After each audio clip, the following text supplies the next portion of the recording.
Hello everyone, today's video is going to be on the Aces fuel injection 8-inch monitor and how to update it, some basic functionality of it, and all the different things you can do with it.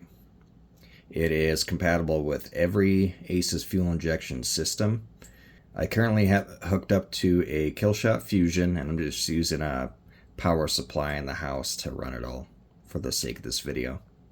Alright, I'm going to go over the process for putting the update firmware onto a flash drive for the 8-inch monitor. This is the same process for the 5-inch HD as well.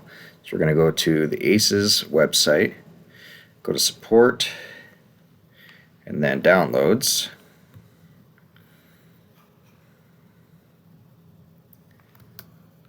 And then firmware updates. And there's a disclaimer giving you some directions on here. Go ahead and read through that on your own time when you're looking at this. Alright, so I'm going to download the 8-inch handheld. You will download for whichever handheld you have. These two, the 5-inch HD and the 8-inch HD, do have a little bit different procedure than the old 2nd gen handhelds. So we're going to download that. Sometimes it takes a little bit. They also have a video on here as well if you need. Alright, so we have this zip file. I'm going to open my downloads folder. And there it is, Handheld 8. So we're going to go in there. And then my USB is already plugged in. We'll go to the USB disk. I have just some pictures on here. We're going to use those later. So I take this zip file and put it directly onto here. So that is on my USB drive, and now I can take it out and update my handheld.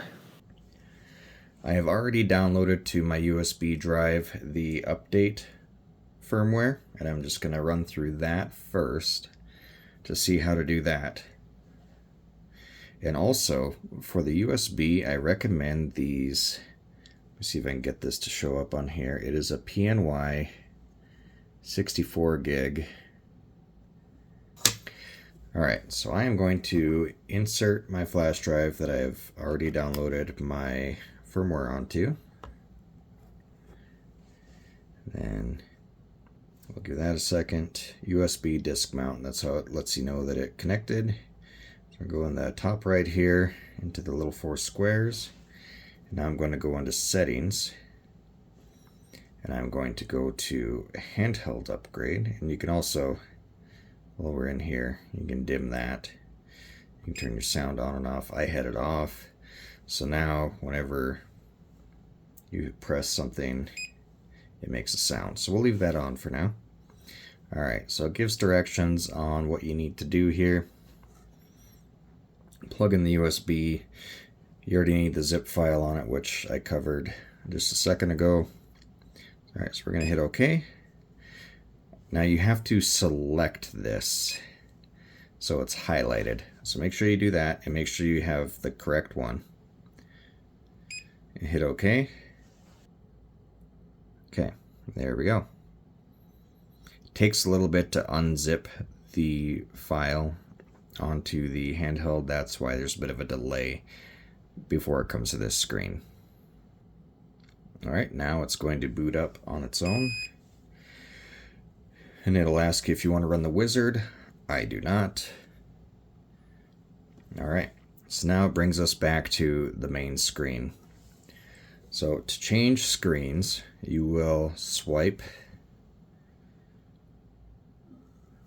You can just drag anywhere on it and swipe left and right, and you have different displays.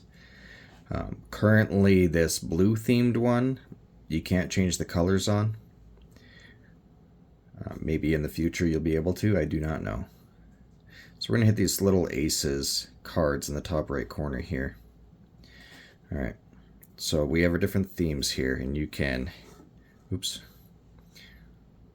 swipe along the bottom, not the top like I just did. And you can preview each one You can even go with the OG one. We'll go to that here later. But let's just do a quick preview of what's in all of them. So in the blue one, you have, you can change the middle one to either mile per hour or RPM. You can customize this one. You have your RPM and your speed, and then different items on the bottom. And then this one, kind of more of a, when you're trying to monitor more things at a time, you know, doing tuning or troubleshooting, anything like that. So you get a better eye on more things. And on this screen, if you want to change something, just double tap it, and then you can pick whichever one you want. So, for instance, I want injector loop percent, and then you can change the ranges. This caps out at 160 anyways, and if you push on the actual number, you get a field that you can actually type in instead of having to move the slider. And then you hit the check mark, and then enter, and it changed that one. You can do that for any of these. On this one, you can change what you're monitoring in the middle to whatever you like. The lights on the bottom, you can't change. You can move these to either side. Same with, like, we're going with speed here. You can pick from GPS or the transmission control unit. So Fusion, not running anything. This is just for example anyway, so we're going to go from GPS. Then you can set, you know, your speeds here.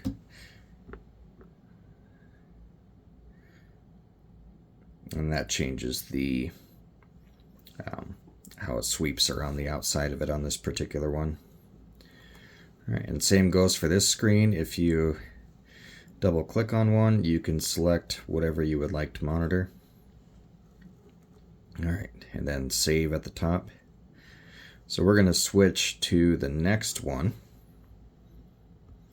All right, this one has really good clarity. It looks more like gauges, and you can do a little bit of customization on this one. In the top left corner here, there's a couple arrows. So, you know, you can go with white or black. Same thing with this one. You can change, you know, I want the RPM. I'll never ever in my life see 15,000 RPM. So we're just gonna put that to an optimistic 7,000. And it's a little weird how they have this figured on here. I don't know if it's gonna stay this way or if they're gonna change it. It's times 100 instead of, you know, times 1,000 that a lot of them are. So still reads accurate. It just looks a little different than what you're used to seeing in your dash in your vehicle. I'm gonna take this USB out so it quits flashing us. All right, same with our mile per hour. It reads in the same times 100. I'll drop that down to there. So yeah, a little goofy to read, just I guess pretend the decimal's not there. All right, I went too far. So here you have the second screen.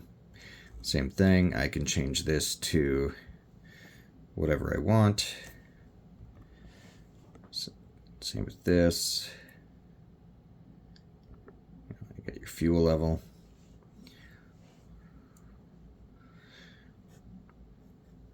Then here you have 5 gauges that you can go through. Set it up however you like. You can change this to speed or RPM. Another thing too, if you change this to speed, let's go from GPS, like if you need a GPS speed, you can change one of these side ones to RPM so that you can still monitor it. I don't know that you can do speed. I don't think so, but we will look.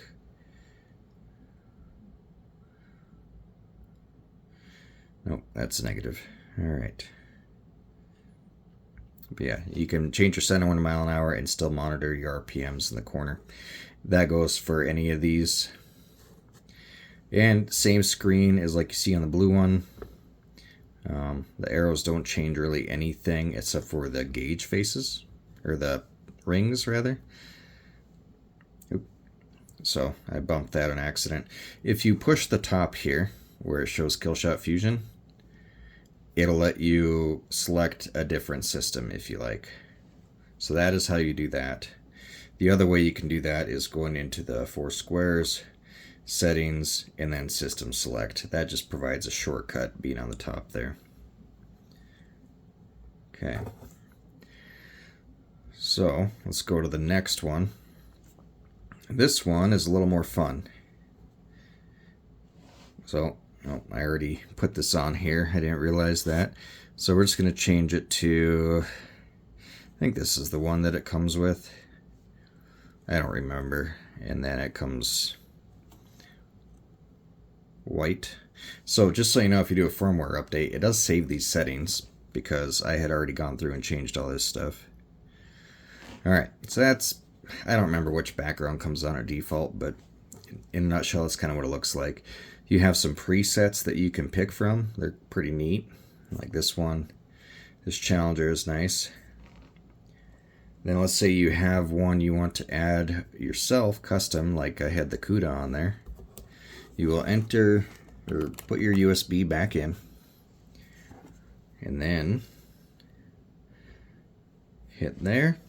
And then I have a few on here. We're going to go with this one. Something to note is I already made this picture darker than it was, and it's still kind of hard to see what you're looking at. It's just, it blends in with the different colors. You want to have a darker background. So keep that in mind when you are putting a custom image on here, to edit it first and make it a lot darker. We'll pick a different one. Here's a customer's car that I put one on his. And change our color to basically whatever you want. Or something that contrasts that a little better. I'll just go with that. So pretty neat that you're able to do that, customize all the colors. Something that I think would make this a little easier to read, like this, you can barely see the lettering up here. If it was bolder and had just like an outline, like if all the lettering had a black outline on it, then they would contrast better. So maybe that's something they can add in the future, but for now it's really cool. Just make sure your background's really dark so that it contrasts. That's the same with this one. I made it quite a bit darker to get to this point. The backlight is just super bright on these.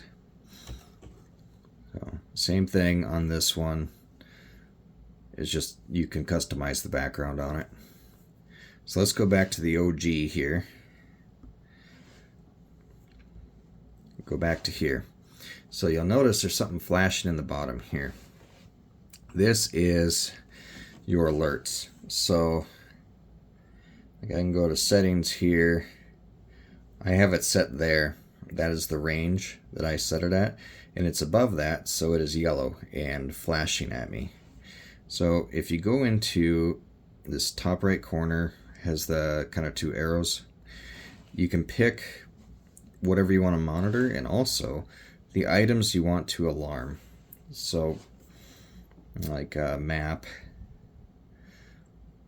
any one of these things, you can add a whole bunch. I don't know if there's a limit. I haven't screwed around with it enough to see. So like battery, I had set at those ranges, so I know if it's too low or too high. RPM, you're not going to see that little light when you're banging through the gears anyways, but a great big shift light, or if it could flash the screen at your rev limiter, would be awesome. Just something to let you know to shift. Or a shift point, not rev limiter. Alright, map. I don't know why 79. Oh, that's PSI. That's why. It's not in kPa right now. So yeah, 80 PSI is a lot. 15 would be, atmospheric, or 14.7. So anything over that, it would flag. Same with this, like I have my fuel pressure set. Now fuel level, I want that thing to yell at me when I am below 15% type of thing. And just hit back. There you go. And then it thinks I have 100% fuel in my office, but that's how you go through and change those. All right, now let's go back to one of the others just because I like them. We're going to go to this screen. Now I'm going to cover logging. So you're going to go to your 4 squares in the corner, and you're going to go to logging, and then setup. I've already done this. It will yell at you when you hit start log that you need to set items. So we're going to go to setup and log objects. I've already gone through and done this, but go through and just hit select all on everything so they're highlighted blue like that. I've already gone through and done this, and then that way you're logging everything. You're not going to miss anything doing this. Anything that it can log, I should say. Alright, and then just go back. Sample frequency, it's by default set to the highest. Log file would be if I've already taken a log. And then you can take this and delete or clear files if you want to manage it, if you have too many on here or whatever the case is. Alright, so now we're going to start log. And you see the spinny wheel and the green icon lets you know it's logging. Move this down just a touch. Alright, now we can go back and do whatever we want. And you still get that little green indicator in the top letting you know that it is logging. You can go through, do whatever you need, but if you shut this off, you will lose it if you don't save first. So keep that in mind when you're done taking a log to save it. Alright, so we're going to go back to logging, and then I'm going to hit stop log. And then you can name it here. I'm just going to do bench and check mark. Alright, so now that's saved. And I want to put it on my USB disk. My flash drive is still plugged into my monitor right now, so I'm just going to go ahead and hit the USB disk. And I'm going to move bench. I'll just move both of them to it. And then I'm going to hit copy. And they are moved to my flash drive. Next, I'm going to show you how to save a calibration using this. So you'll go up to your 4 little windows here. You're going to go to Files, Upload Calibration from the Killshot Fusion to this handheld. That is what that means. So I'm going to do that, and I'm just going to do New File and Fusion Sample and check mark. And then you can see in the top corner it's loading. Okay, success. Alright, so that is saved in there now. I'm going to go back. Now we're going to go to Manage Files. It is in here. Now I want to move this to my USB stick, which is still installed. USB file. It's highlighted already. If you have multiple, you'll just have to highlight the one that you want to move. Then go to USB. It's usually really quick doing that process. Now if I want to move to the handheld, pretend that has a different name. It's one you saved on your computer, loaded. You would highlight it and then push the to handheld. It already exists. I'm going to overwrite it. Yes. All right. So back and back. Now we're going to do the opposite. I need to write a calibration to the ECU. I'm going to download calibration to Killshot Fusion from the handheld.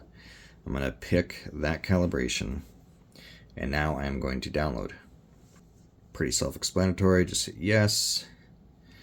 Now it is thinking in the corner. It's not really giving you a progress bar or anything, but that's okay. All right.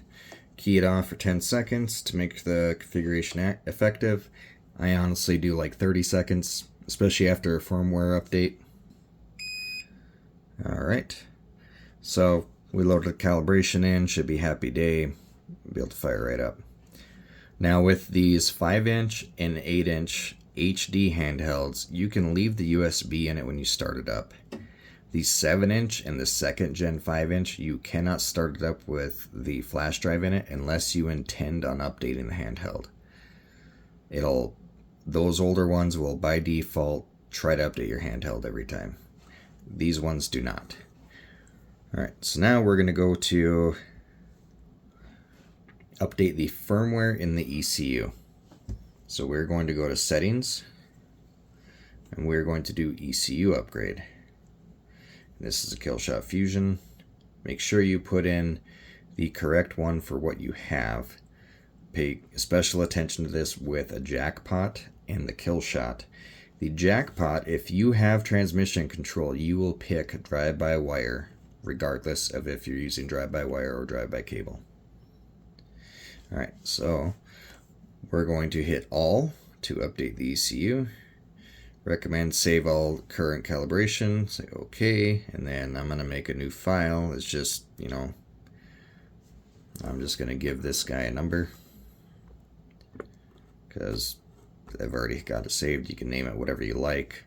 It's good to put dates on things as well, just for record. Alright, so that's saved. Now we're going to hit back and then start, and then it'll go.